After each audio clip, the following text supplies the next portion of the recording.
can't go out without changing my clothes, my shoes, my body posture.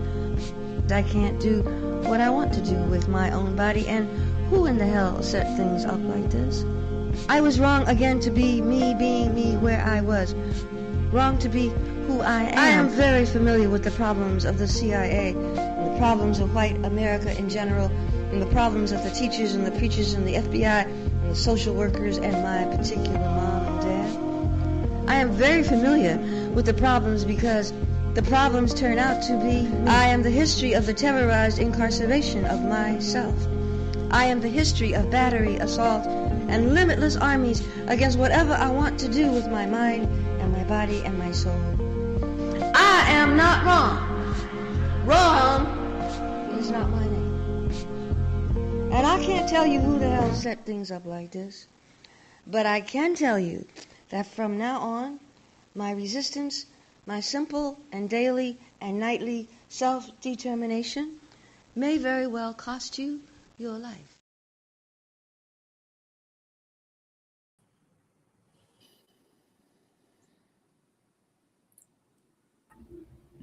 Good morning. Good morning. Can you hear me? Am I good? You're good, and I can hear you. How are you? I was about to say, how's your life? I'm okay this morning. I am drinking a cup of coffee that is not delightful to me, but I can't tell if it's the coffee or me. I brushed my teeth and drank it right away, so I'm gonna let it sit for a minute to see if I just didn't do a good job making my coffee this morning or what. Yeah, it's probably the toothpaste. Yeah, it's Yeah. very acidic tasting. Yep. That sounds terrible. That It sounds is. terrible. It's terrible. And this morning I decided I wasn't gonna wear my glasses, and I feel naked in the Yep. face. Yeah.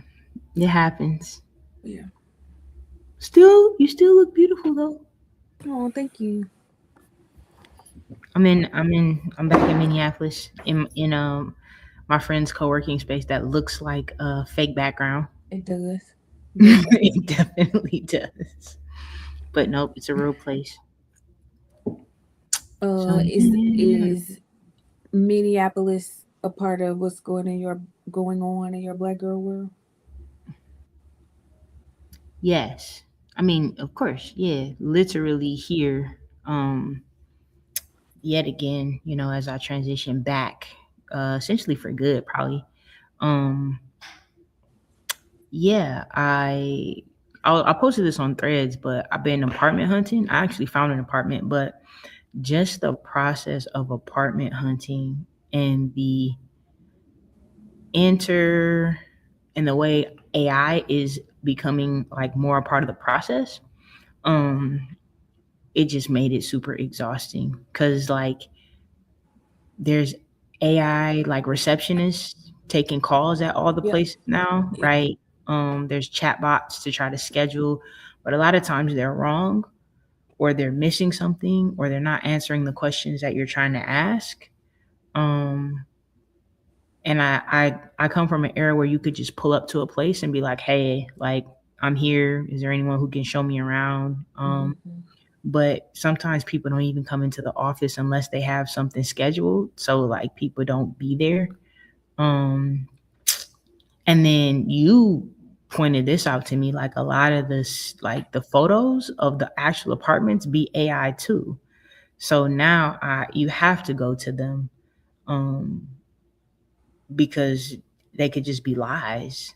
And I was thinking, like, as a Black woman who's pretty well resourced, I was moving around a couple days without a car, but just the process of like going from an apartment to an apartment and waiting to meet, I'm like, apartment hunting is already difficult enough, but now like all the ways that they're using AI have made it more difficult, right? And even the idea is that now when you apply for housing, there's like there's an algorithm that determines like whether you get approved and stuff like that. Um, it just had me thinking about, the ways that just sometimes in our daily lives and stuff we used to just do regularly, like the way AI is intrusive because you can't opt out of it, right? I can't be like, I don't want to use this AI. Let me do it another way. So Yeah. I think, well, we'll talk a little bit more about this a little later on, but I think one of the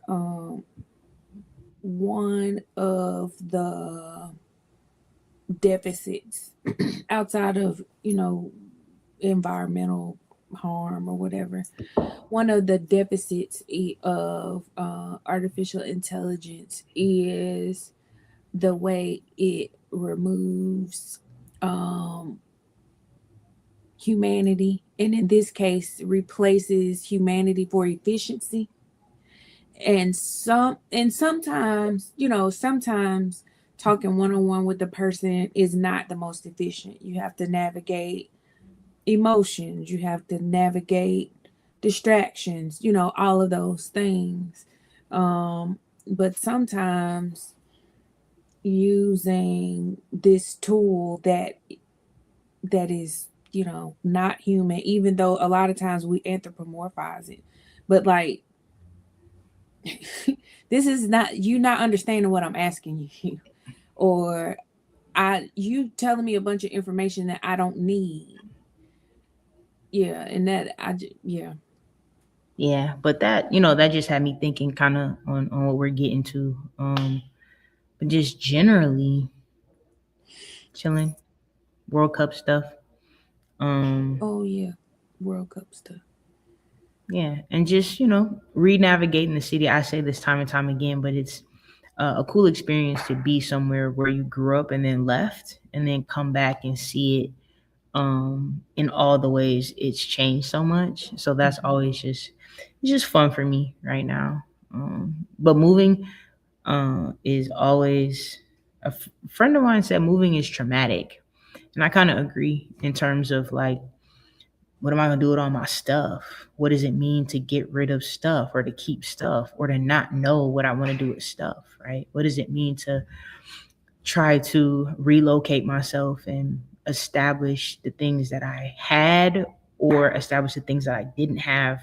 You know what I mean? So it's always just a heavy thing to navigate in terms of moving, like being back and forth.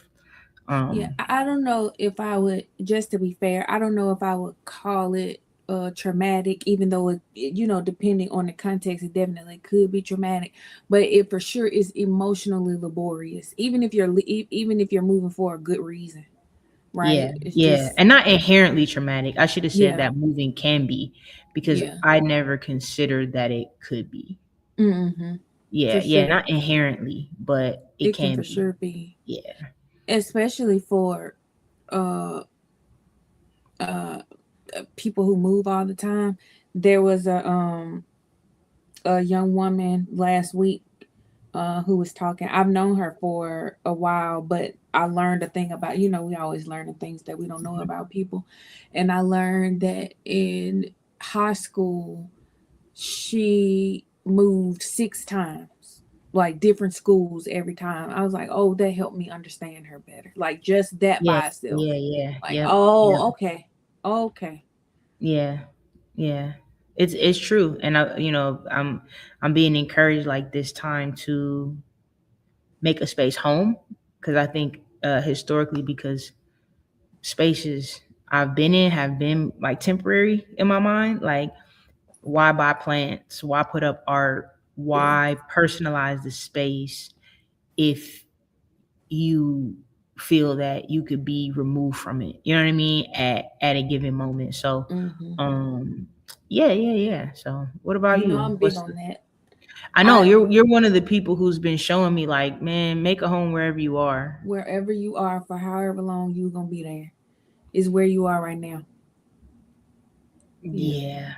Like I said, I take a good insight when it's provided. So I've been thinking more intentionally about, okay, how do I make this space that I'm about to move into something that like I do feel like is home, so yeah. But let me ask this before we move on. It's a thing I don't know about Minneapolis, as I'm learning, a lot more about it not only because you're from there, but because you're moving back there. On the scale of car dependent, we'll call it Mississippi Delta, car dependent, to like New York City, a car is can be a liability unless you have a lot of money. Where is Minneapolis? It's pretty good. I say that as somebody whose dad drove the city bus all my life. Mm-hmm. We don't have a mass rail system, but the buses here are very good for the city. Like, yeah, we have really good mass transit in terms of a bus system. Very dependable. Goes throughout the city. You know how in Chicago, like there's a bus almost for every major street. Mm-hmm. Right. It's kind of like that in Minneapolis. They'll turn but you can funny story. Because my dad was a bus driver, that's how I learned how to navigate the city, taking the city bus, right? Mm-hmm.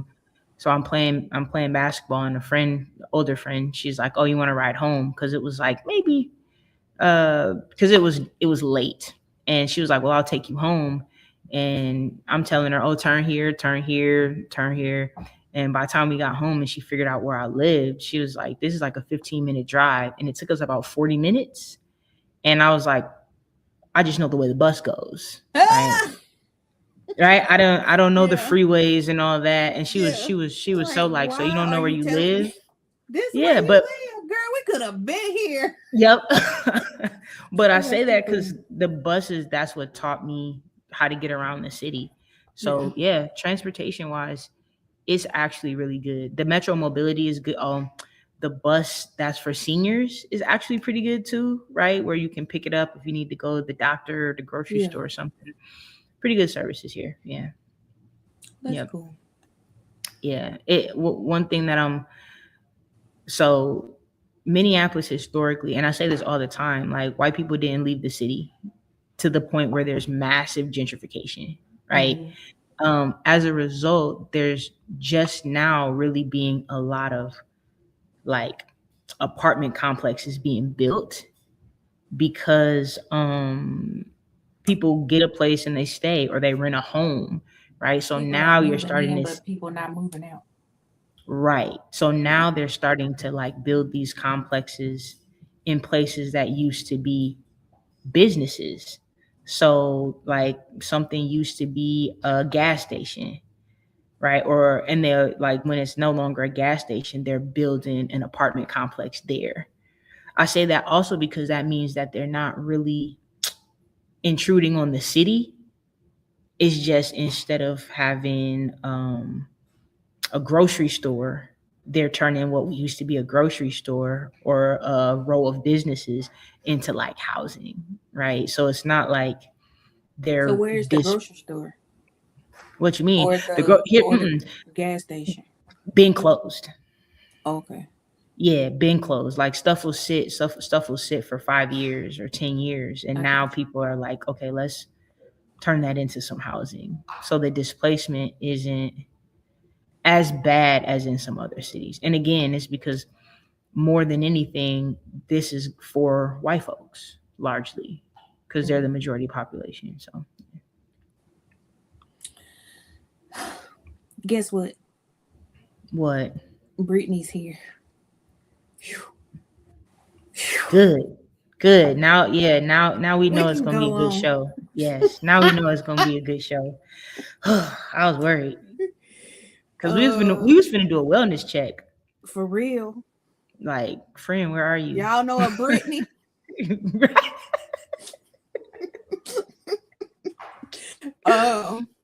Okay. So my Black Girl World actually is segue to a little recap. Since we were here together last, we've had Black Girl Research Institute, which was really good. And mostly in my world, it's been a lot of work. So I took yesterday off. I did not work at all, which is not very common. Typically if I'm off, I still do a little work, but I think I responded to one team's message yesterday. But man, I slept so long, I felt bad about it. Like I oh goodness, I slept so long, and I hope I do that at least one more time before we go back to work. The office is closed today and Monday. So yeah, that's it's just work and rest. Yeah, that's good. Sometimes that's enough. A good balance, you feel me? Yeah. Oh, and the World Cup. I have never in my life watched the World Cup. But now I am surrounded by not only my family but friends who are interested in it. And actually a couple friends I think are only interested because of my not like my singular influence, but because it's just like a part of my world too. So yeah, it's been really interesting. I cannot say that I do like you all and can like just sit and watch it all day long. I mean, now let's be clear, I can binge a show or whatever, but I can't, watch matches back to back. I haven't built up that tolerance, if you will. Oh, We'll just call call it it that. We'll just tolerance. call that's just for lack of a better word. That's just for lack of a better Yikes. word. Yeah. Stamina. Yeah, sure. But it even American football, I don't. I like I like it, but I don't even want to watch that all day. Yeah, Uh, yeah, yeah, yeah. so yeah, but it's been really cool. It has been really cool, and also learning, seeing faces of players, names that I've been hearing over the last couple years. Right, So right, that's right, been right. cool. Yeah. Yeah, that is cool. Um, yeah. So I just enjoyed the because I was in Minneapolis, then I was in Jackson, now I'm back in Minneapolis, and I think this was my first Black Would Girl have stopped Summer. in would have stopped in Memphis between. Yeah, for 2 days. Yeah. Yep. Actually, never mind. I mean, I had to break to go back to Memphis while I was in Jackson, but like, um, it's becoming a memory at this point. But this was my first Black Girl Summer. As much as I've been like in the lighthouse's orbit for specific things, this is the first time I've actually been able to come to Jackson in the summer, when y'all bring the young people and actually do daily stuff. So I was just initially excited about that, and this this institute itself is this topic is so timely. Um, but I just want to introduce people to what BGRI is, and like so they can see. I really think that the ecosystem that the lighthouse is building is something that I don't know if attention is the word I want to use, but we always ask questions about how can we do the thing we want to do and not have to deal with white folks being in control of it or like changing the dynamics of it. And I'm fortunate to literally be a part of something that answers that question, right? So I just want to talk about how it's doing that. As I always talk about academia being a sinking ship, the fact that we're doing a research institute with college age, well, primarily college age Black women is like the answer to a lot of questions I see people asking. So I want to just tell people like what it is. So I'm Um. gonna ask you if you Okay. had to describe. Um, Now here's the thing. I'm gonna ask you this because just getting to know your boss activities, is the messaging different? Like, how is the messaging different based on the audience when you tell people what BGRI is? Like, if you're talking to like people you want to be a part of it, people you want to support it, people you want to participate in it, like what are the different ways you highlight what it does. There really is no difference. That might be part of my problem. Um yeah, I think no matter who I'm talking to, I talk about the ways that that research and data aren't foreign to us, and how one of the things that an enemy of the people does is extract what you know, and turns it into something unrecognizable to you, so that you think that it's like you're excluded from it. And so I talk about how a grandmother sitting on the porch, or old ladies talking after church, talking about what happened and giving the context and who did what and whatever. That's qualitative data. And that when you start talking about the number of people that the increase in the number of people who came to see the cookie lady because I don't know, SNAP benefits got cut off. That's quantitative data. Like none of this is foreign to us. It does not mean how it, and so what for me, what the Institute does though is it adds rigor to what is already home for us. And so Yeah. that's just a lot of the way that I talk about it. Yeah, I like that. I like that you said adding rigor to what's home. And the reality that like we have been taught that data, specifically quantitative data, is foreign. Like math, numbers, are things that we're just not good at, right? Or that we shouldn't be good at, you know. Rappers love to talk about how they don't use math. And you'd be like, yeah, that's why your contract is the way it is. That's why you signed that 360. Exactly. Well, is that math or is that illiteracy? It's both. Well, Because they're math, both important. yep. And math literacy is a different, not a different set of skills, but it is Yeah. another set of skills, right? Mhm.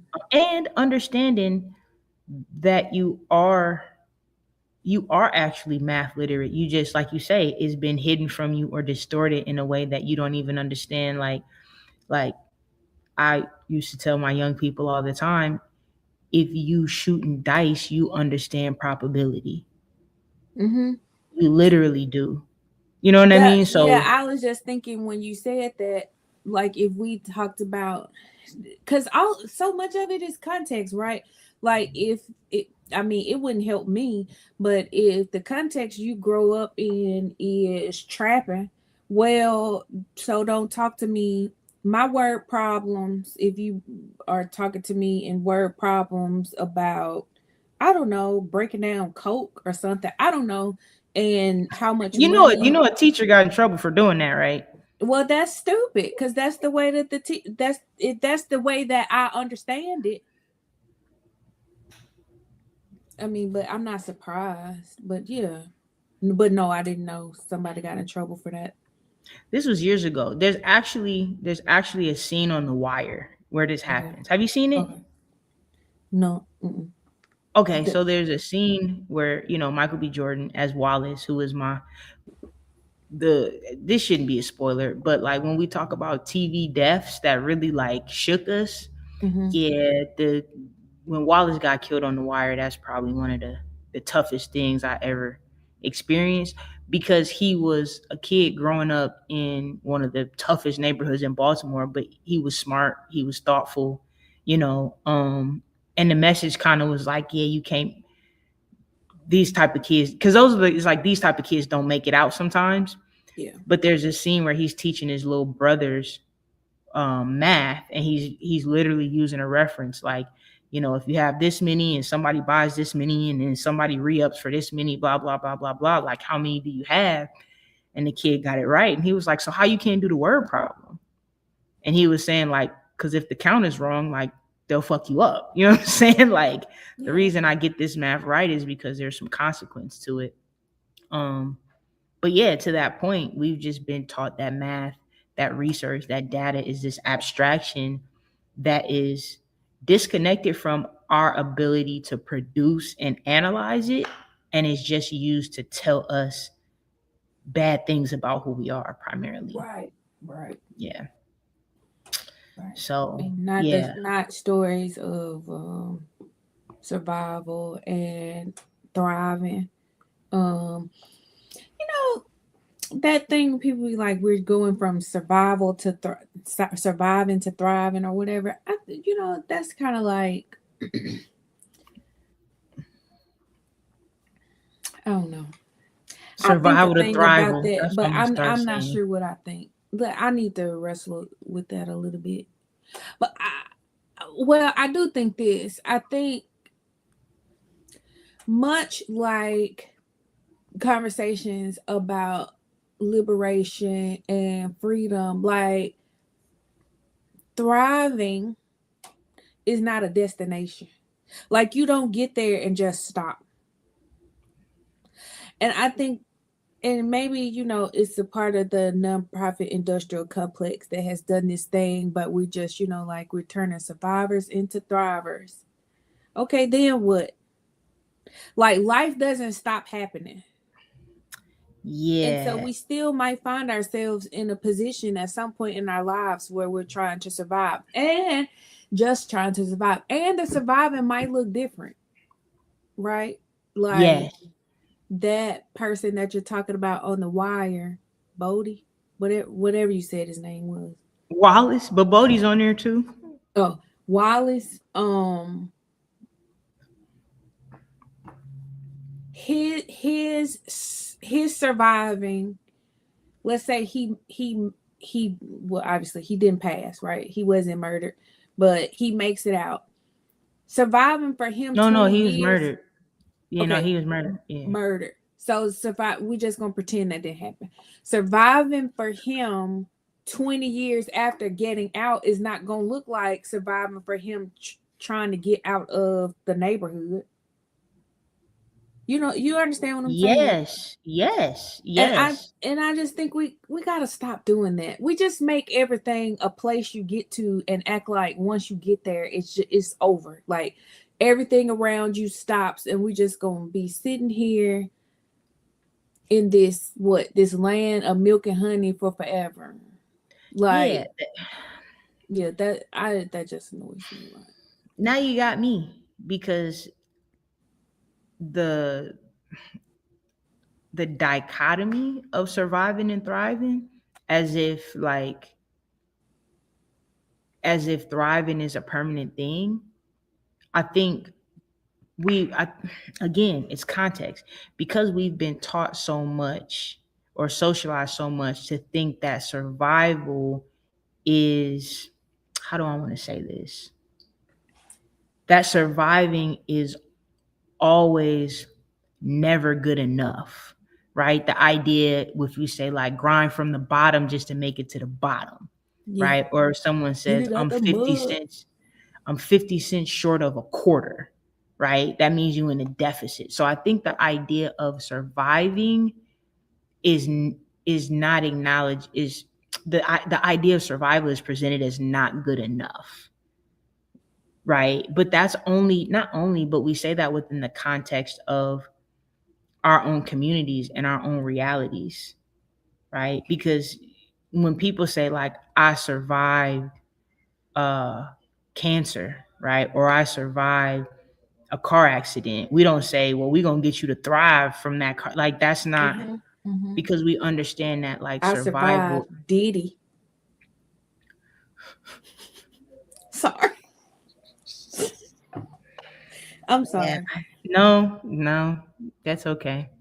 But I think the idea of thriving is, that's it. The idea of thriving presents survival as not success enough. Right.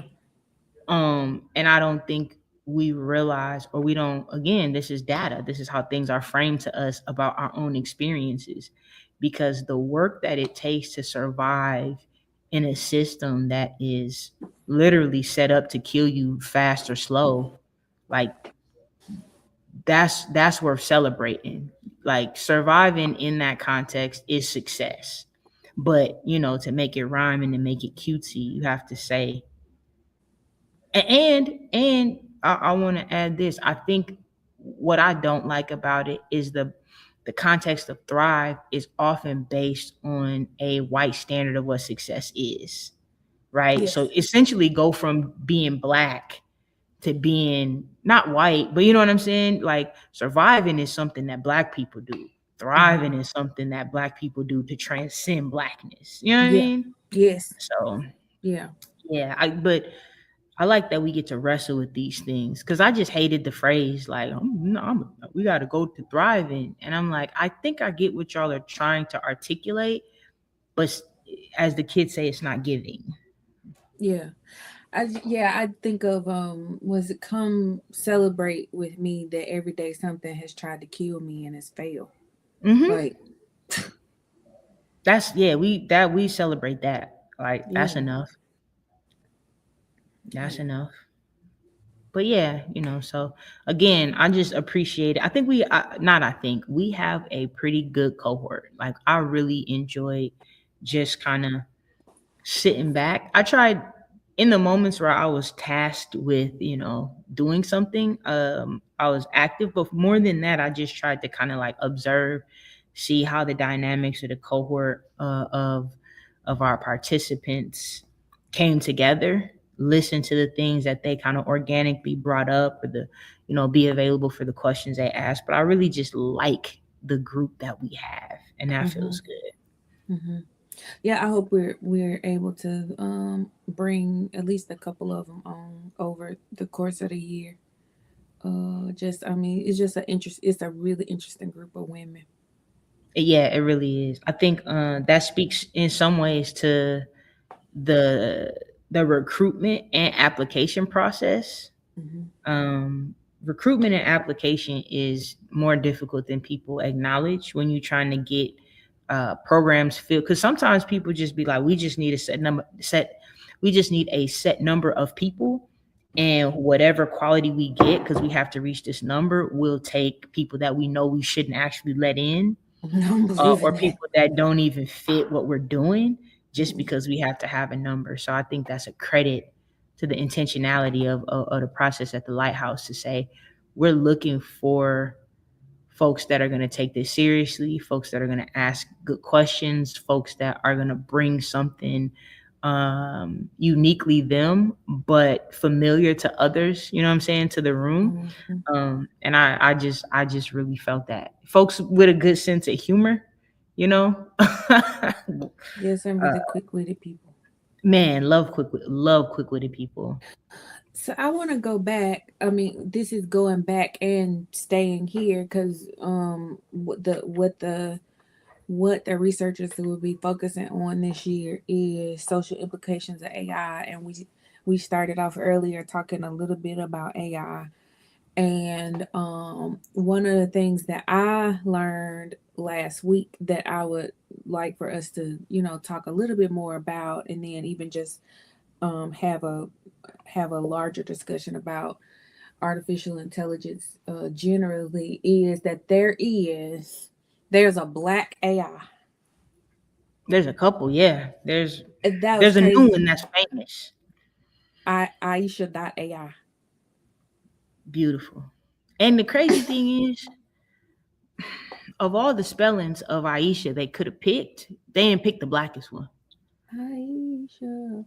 You know. That's the one I know most common. I mean, I know like AYESHA, but the one I've seen the most is AISHA. But I don't know. No, I'm saying they picked the common one. Oh! You see what I'm saying? They didn't. Okay, yeah, they didn't pick the. They didn't pick the. Ooh, that's creative.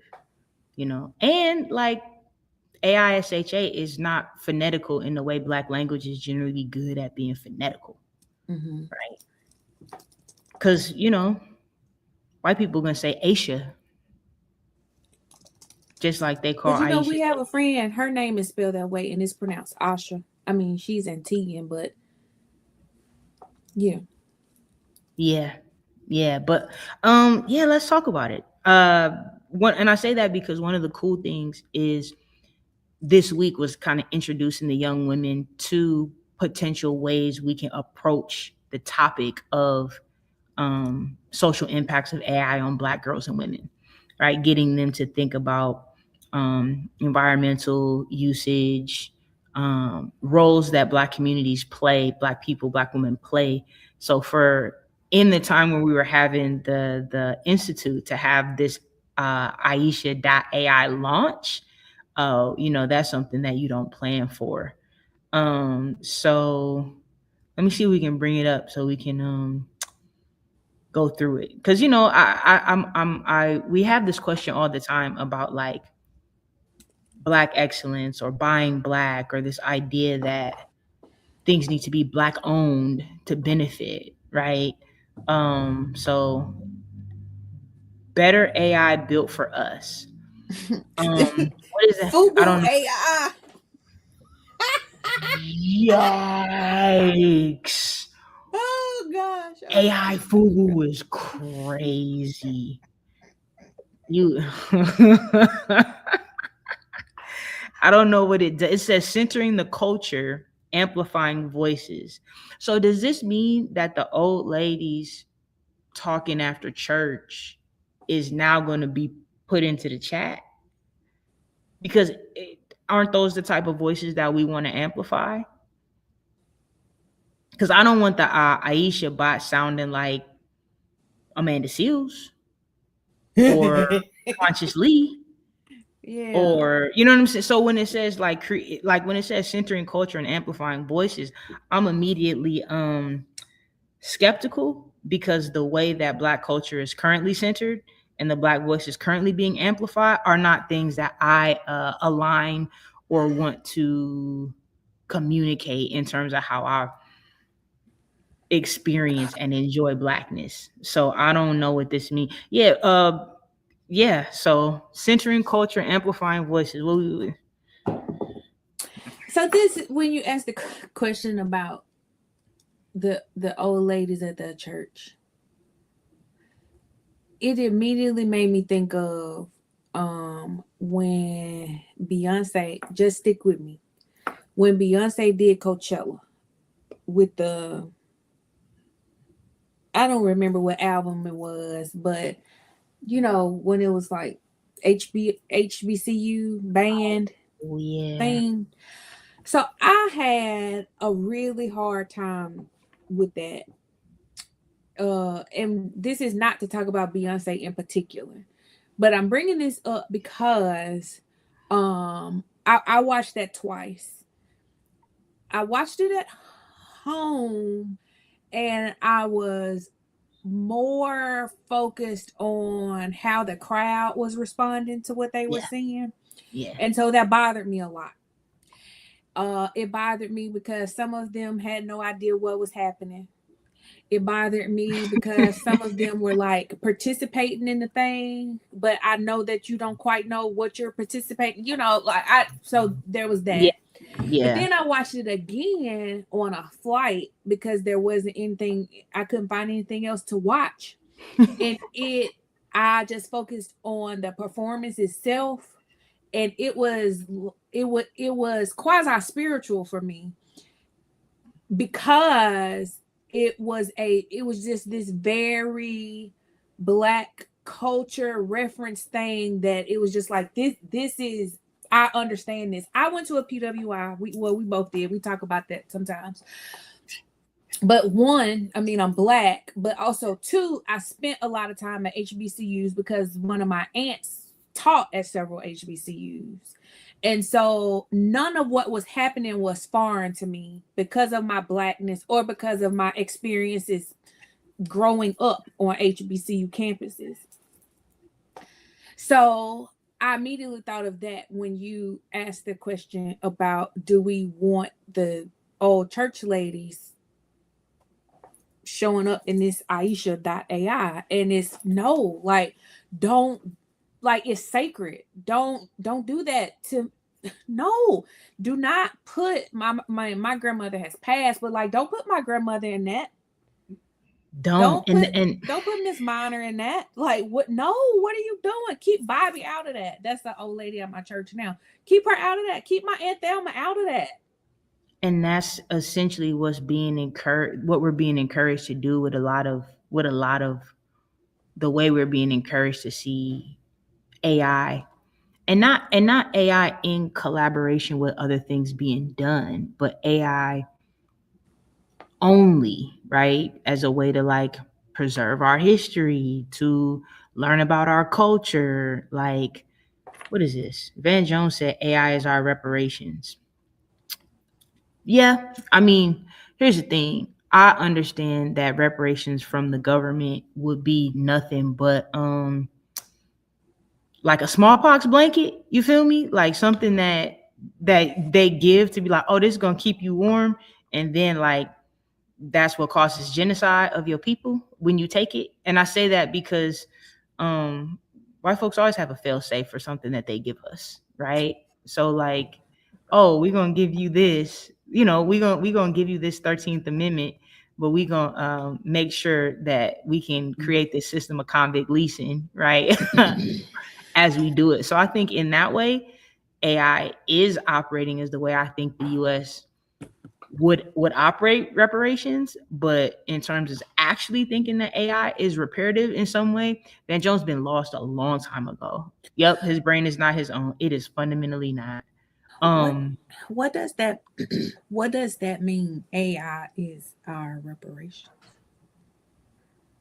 I think okay. I think, and again, trying to untangle the words of somebody whose mind is not their own. It's a task, but I'm gonna undertake it. Wait. Is it two Van Jones? No. There's Van Lathan. Okay, that's the one that's fine, and Van Jones is the one that be on CNN. Is that right? I I'm love confused. I'm sorry. I love the distinction. One is fine and one be on CNN. Yes. Okay. If you think Van Lathan is fine, then that statement holds.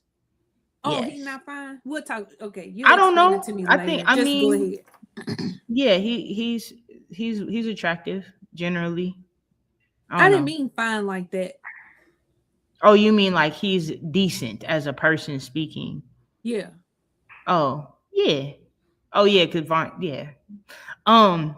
But I think what it's saying is the way we are being invited to participate, to train, to profit from, to build AI technology is seen as something that could potentially repair the harm that has been systemically caused to Black folks in this country. But that don't work. If it y'all it don't work. It's crazy. Okay, because if it's a thing that was not built by us for us, like Aisha.ai, if it was built by somebody else and it's a tool that we can use, which that's fine, tools, great. But then we are feeding it, but we're still feeding it to the racist, capitalist, misogynist, sexist institutions that created the thing. So even if a few of us can profit, it's only gonna be so many before that gets squashed down, and then that's enough niggas profiting. But here to my point, that's how I believe reparations from the government would work as well. Like, we're gonna give y'all this money, and now I didn't mean to say the N word. I don't supposed to say that on here. Yeah, block that out. Because we live, you know what I'm saying? Like, but I think that speaks directly to the way I feel reparations would work in this country. Like, we make the joke all the time, the Chappelle Show skit about how like people were buying crazy things, but imagine you get reparations lump sum as a Black person, and then everything you need to buy costs way more and is taxed at a higher rate. So it's like, that's what AI is doing. AI is offering us. Yeah, it's offering us a fool's errand. You know what? Maybe AI is like house flipping. Maybe. But everything that's being, not everything, but so much that's being presented to us is insulting our intelligence to presume that just coming in as we are, we can contribute as makers and creators without. And we had this conversation. Oh, this is what I was telling the young women about, like the presumption, the idea that we can be involved in building AI without actually knowing what it is it's insulting our intelligence, right? You don't have Because any intelligence. Come on now. no, not none to insult, but we have, we just got culture, right? We just got so this Depending is on who saying, you like, ask. as Black Americans, we don't have any culture. That's right. I forget. We just stealing it from Yep. That's why I got this head wrap on, because I'm just a culture thief. Or I balanced it out because I got a Whitney Houston shirt on. So that's as much as he gets. If I'm a culture vulture. But yeah, Sorry. I just you made a good point that this AI feeds Claude, right? So it's not like it is uniquely protecting us from the dangers of what regular AI is doing to siphon, maybe. For me, it's not the siphoning of the culture that's the problem, as much as it is the fact that people accept it as truth and spread it about our culture. And I don't think this is going to change that, because we live in a world where people use AI summaries to argue with me as a person who's like a scholar in the thing I be talking about. So I don't think this is going to make people, I don't think this is going to address the crisis of illiteracy and lack of curiosity and desire to actually learn that we're identifying as being a problem with AI in our communities. What? Yes, I agree. And I think people think it will, simply because we're saying this is a Black owned thing, or it's a, well, yesterday we were talking about it, I called it black faced. But like we so easily will attach ourselves to things just because somebody says it's Black, like it's Black and whatever.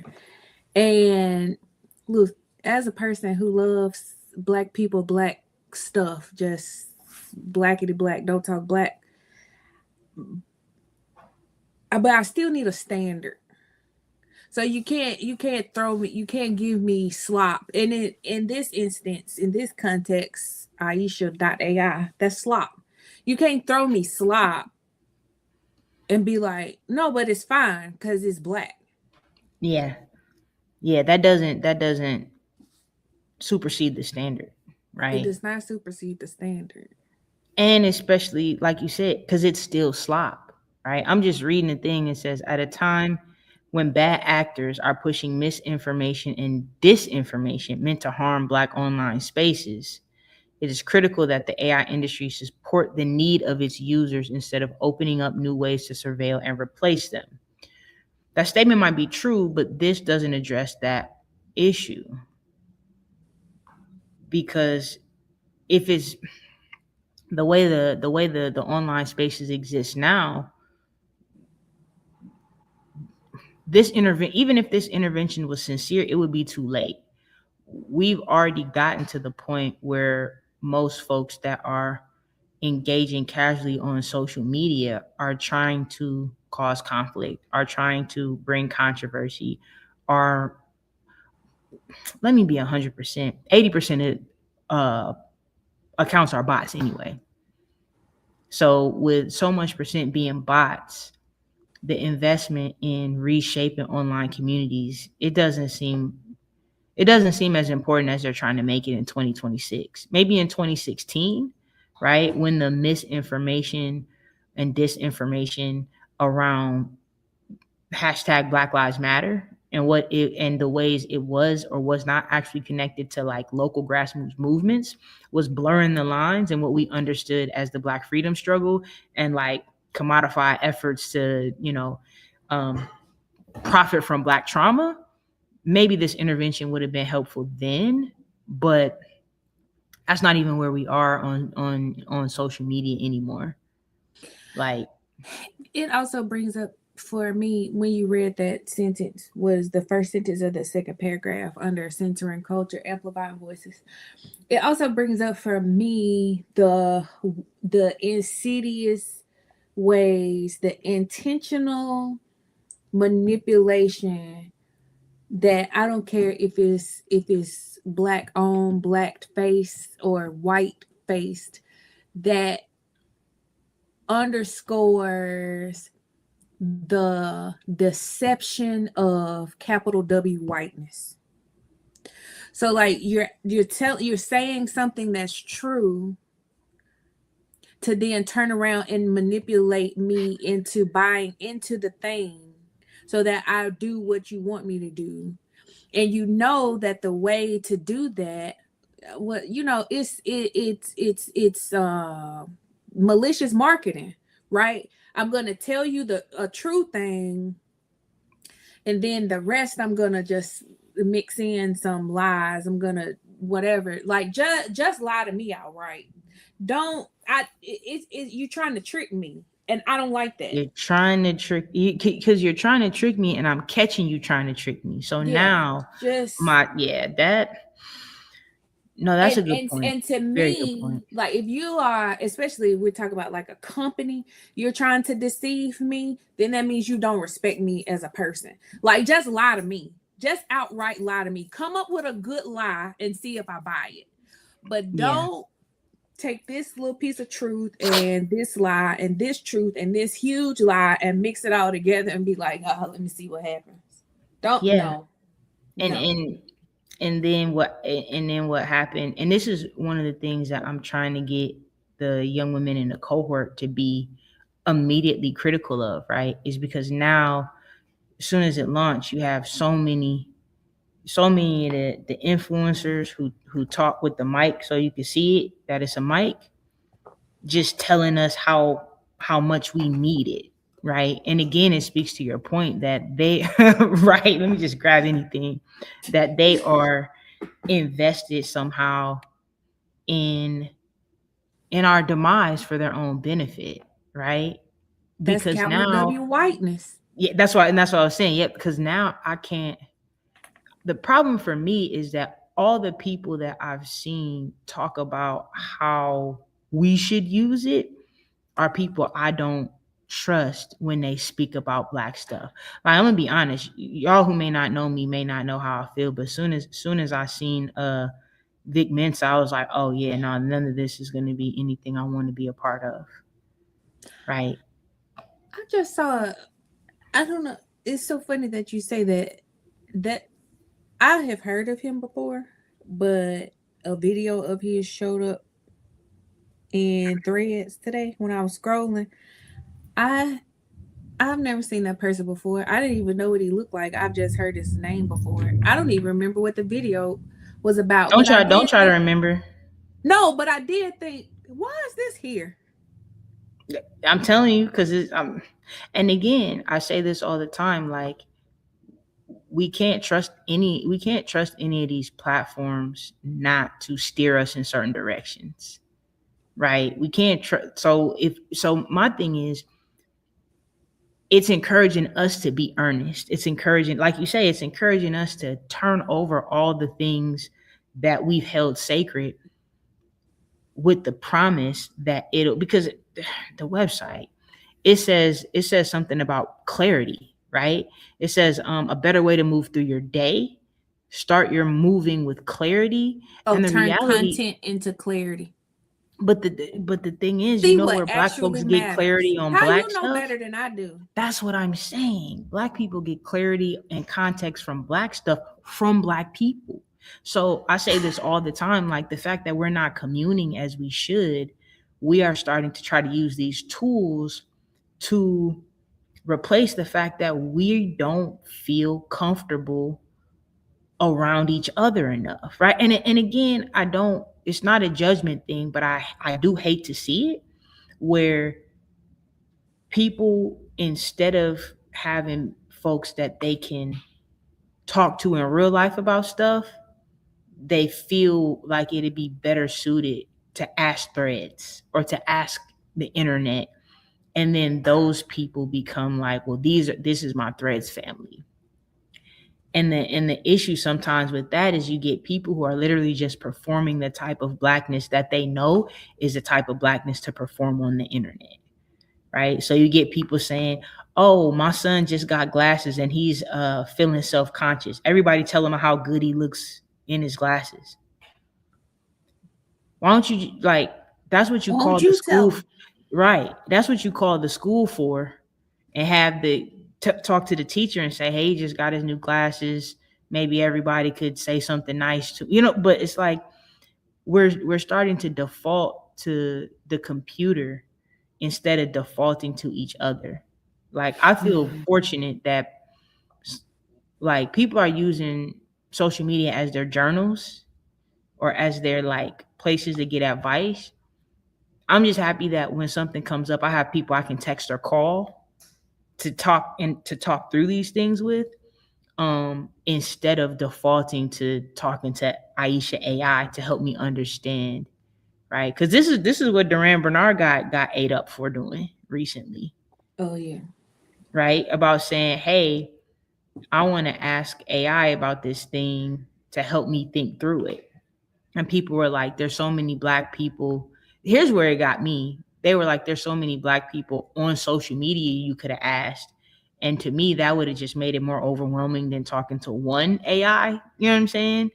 But I do believe that physically in community, we need to intentionally find the type of folks that can engage with us in the things we want to talk about, instead of defaulting to, well, let me just put it in the AI, I think a part of that though is when we were having, you and I were having this conversation offline, is that people are afraid to be wrong in front of people, and that is fundamentally a part of what being human is. We can't get everything right. We won't get everything. We don't know everything, and to default, it doesn't mean that I don't use AI tools, right? But to default to artificial intelligence for your insight, for your guidance, for your advice, your whatever, one, AI thinks it is as smart, if not smarter than you are. So then you are depending on it to give you the answers about something that it has only been fed. So even that, like, I'm asking this because I don't want to be wrong. Okay, that's fine. But also that doesn't mean that AI is not going to be wrong. Yep. But yes, I think, and what's unfortunate for me as an educator is that the validation or verification from AI makes folks more okay because they think that AI is not wrong, right? So it's like, well, if AI said it, now I'll say it, because we don't understand how AI got to the conclusion it came to. Yeah. People aren't asking AI for its sources, because I've done that. Like, oh, that's interesting. What point me to the source for this? Oh, you're right. That's not the right answer or whatever. It'll say that. The AI will tell you, like, no, I'm lying. Yes, it will. Jeez. But again, it's only going to do that if you're curious enough to ask. Because I don't think students who are turning in AI papers are thinking to ask, like, where is this coming from? You know what I mean? No, they're not. But I'm excited about the Institute because we also have so many folks from different areas Sir, with we different still see your interests. screen. from different areas with different interests that are starting to think about the impacts of AI on Black girls, women, and communities from multiple different viewpoints, right? So we have someone looking at special ed. You know, we have someone who's invested in looking at maternal health. And we had a conversation about who's training the AI, right? If it's the same folks training the AI that are contributing to the disproportionate rates of maternal mortality in Black communities, then that's a terrible idea. Yeah. But if you have input and insight from, midwives, doulas, or just Black women and other folks that care about the well-being and safety of Black mothers and children, not only is that good for Black people, but that's going to be good for everybody. The issue, though, is if the Black folks are feeding the AI, then the AI gets the credit for being the innovator that, Yeah. So I enjoyed that spread, I want to cut you off. I'm sorry, because I'm looking at the time, and there's one other thing that we want to talk about, that we intended to talk about, which is safety.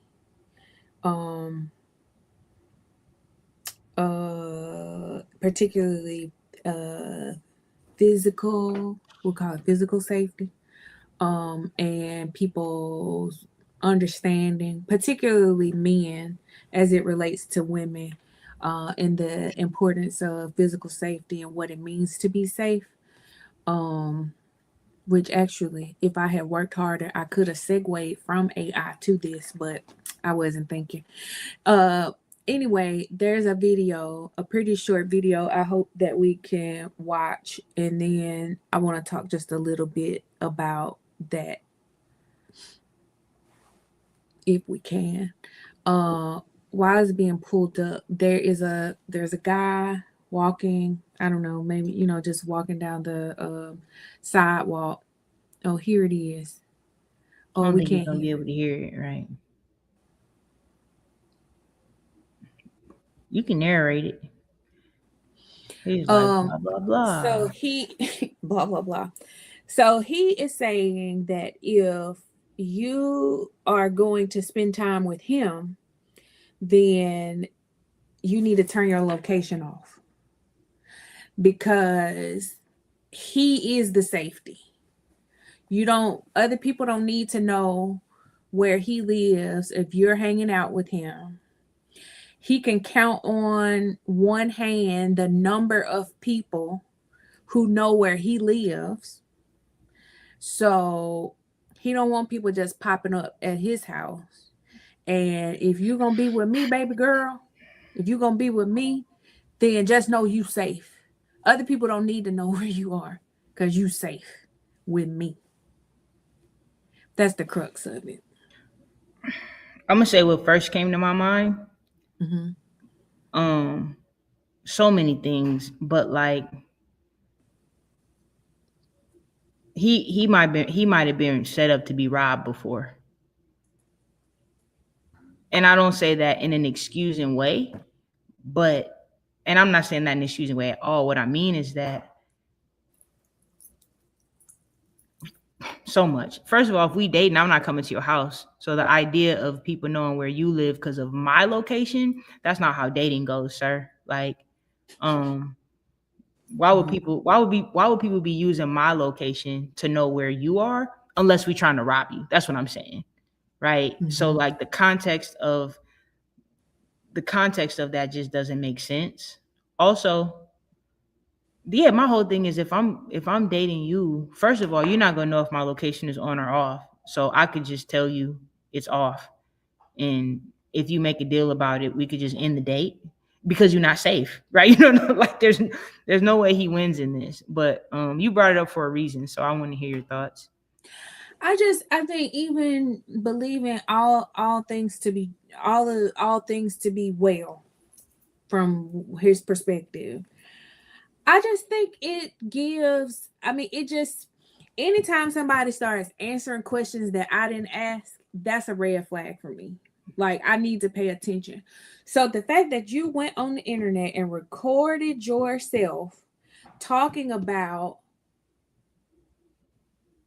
how you don't have to be cautious of who and where and what when I'm with you because you are the safety. To me, it just screams somebody who has people in their basement and is torturing them. Like I don't. It just no. It also does not.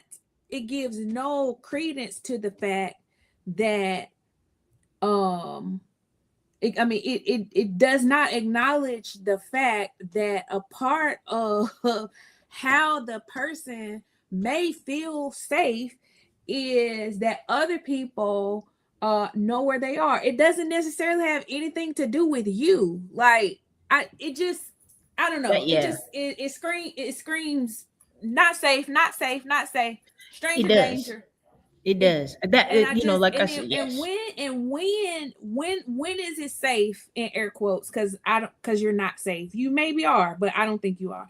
When is it safe for me to turn my location off? Like, do you expect that from me from the first time we hang out, or is it like on date 3 I'm supposed to turn that off? And like you saying, why you think we gonna be at your house anyway? Like and I don't no. it like I said, it sounds like maybe somebody set him up to get robbed once, and that's why he's. But then I don't.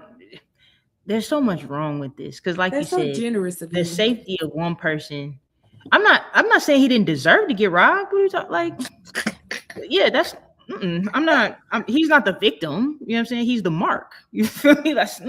I'm not. But I'm saying this to say one, like you say, the. Here's what is getting me about this: the presumption that okay, we know that increasingly there has been an increase of um black femicide, right? Specifically from black men that they're dating, black men that they're involved with or were previously involved with. So to be so tone deaf as a black man, to acknowledge that a black woman's safety is bigger than your personal Yes. presence, Yes. because the reality is in most of these situations, for legitimate reasons, right, intervention is not something that black women are generally that they generally have access to, right? So it's like for you to be so tone deaf as a black man to say, but you could trust me, when everything points to the fact that like we should be cautious, right? And Of also, everybody. right. And you as a black man, there's nothing you can tell me as a black woman that makes me feel safe around you. It's how you behave when I'm in your presence. And for me, it also takes time for me to observe how you are as a black man in the presence of other people that allow me to determine how safe I feel around you. It's Mhm. not you opening a door or walking on the curbside of the street. It's not you sitting with your face to the door. Like those are like, what do I want to say? Symbolic things, Mhm. but those things And don't please do it. actually make, Please do yeah. it.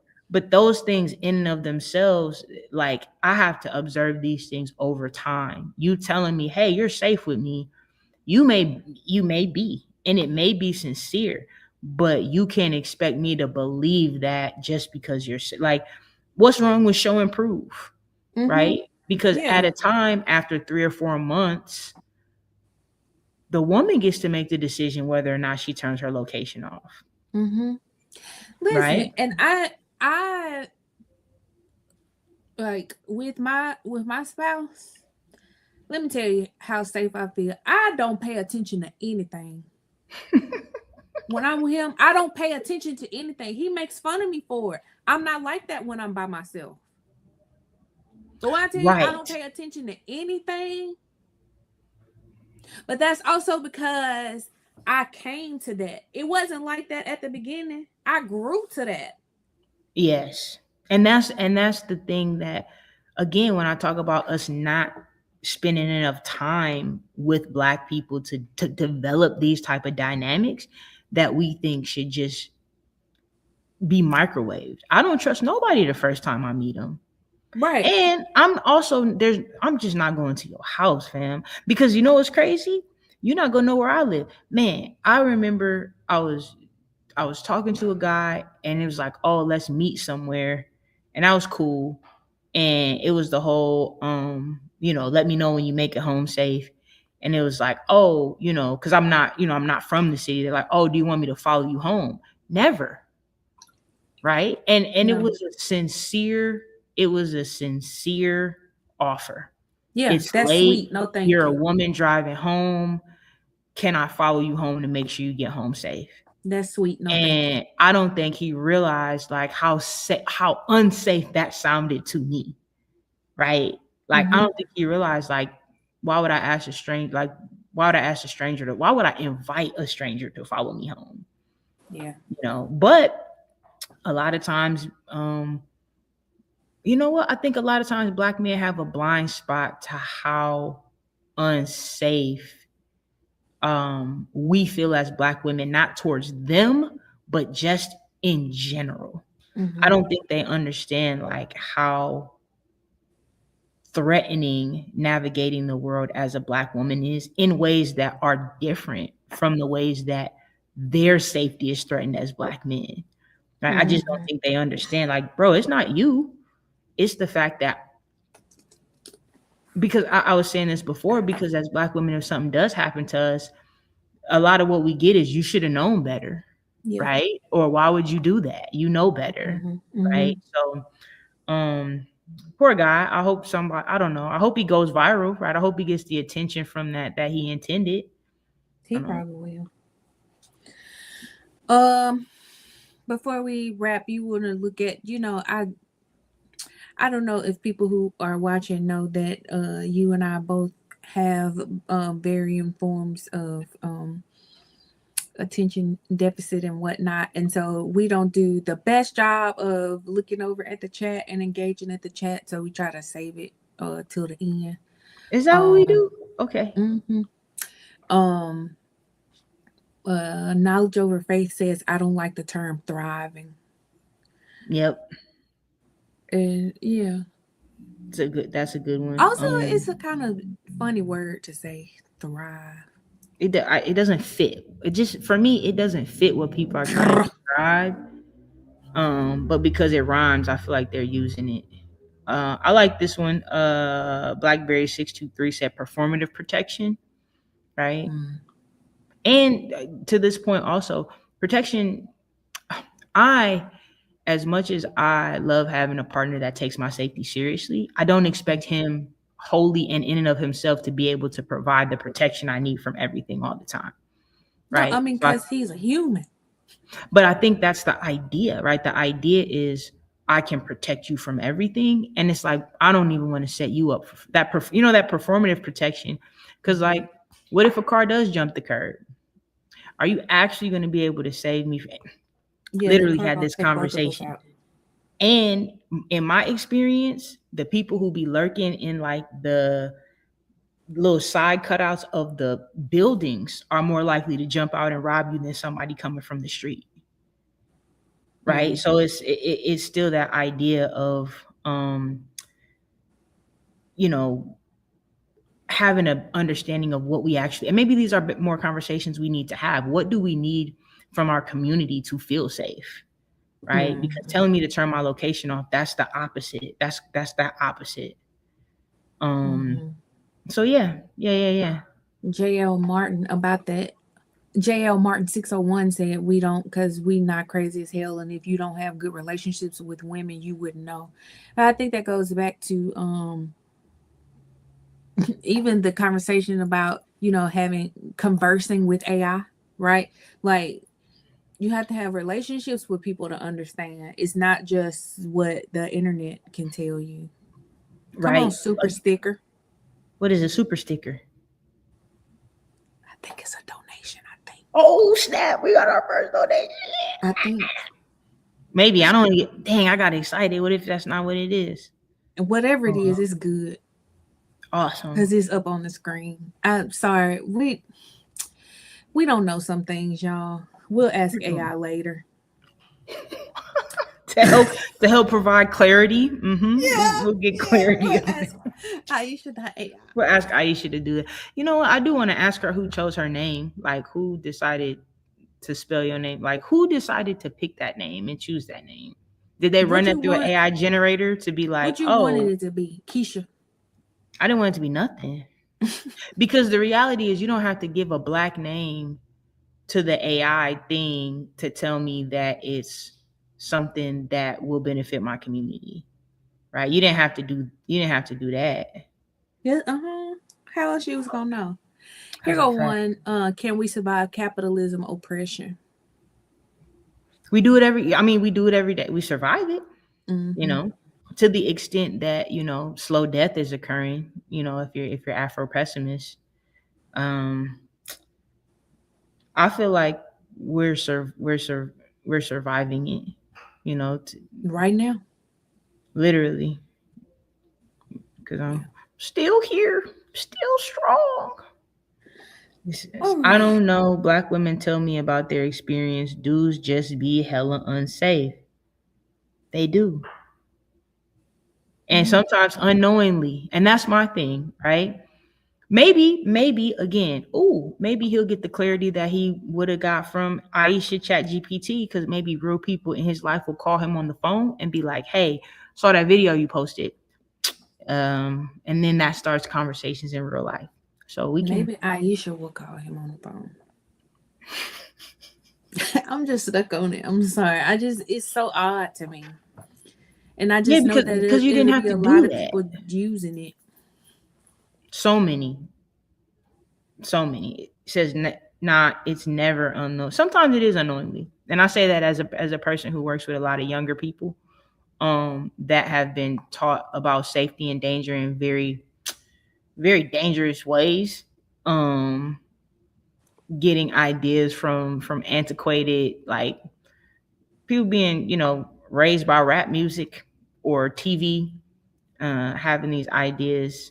You know, as an educator, I assume that people don't know stuff because that provides space to teach.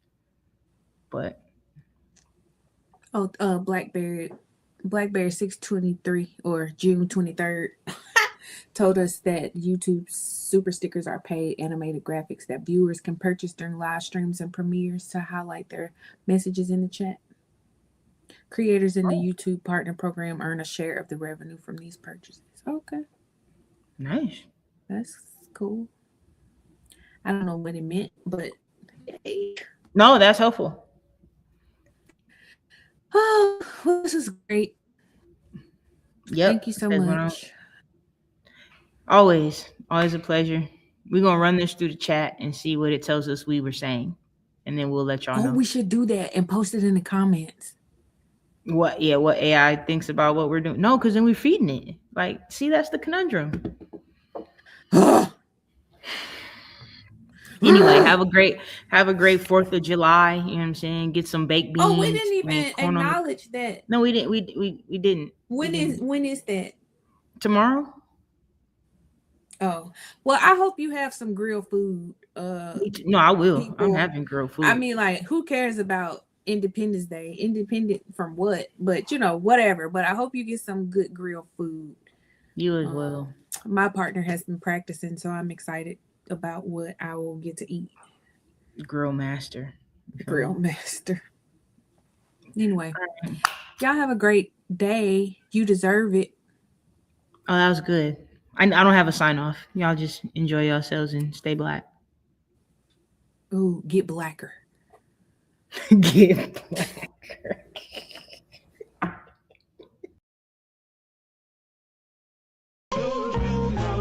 I can't go out without changing my clothes, my shoes, my body posture.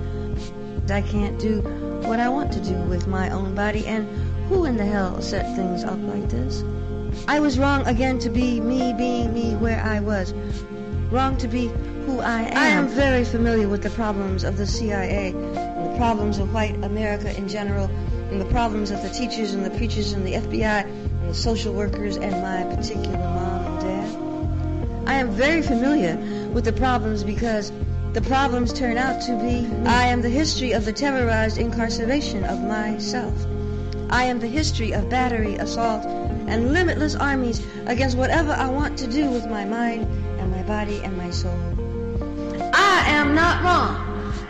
Wrong is not my name. And I can't tell you who the hell set things up like this, but I can tell you that from now on, my resistance, my simple and daily and nightly self-determination may very well cost you your life.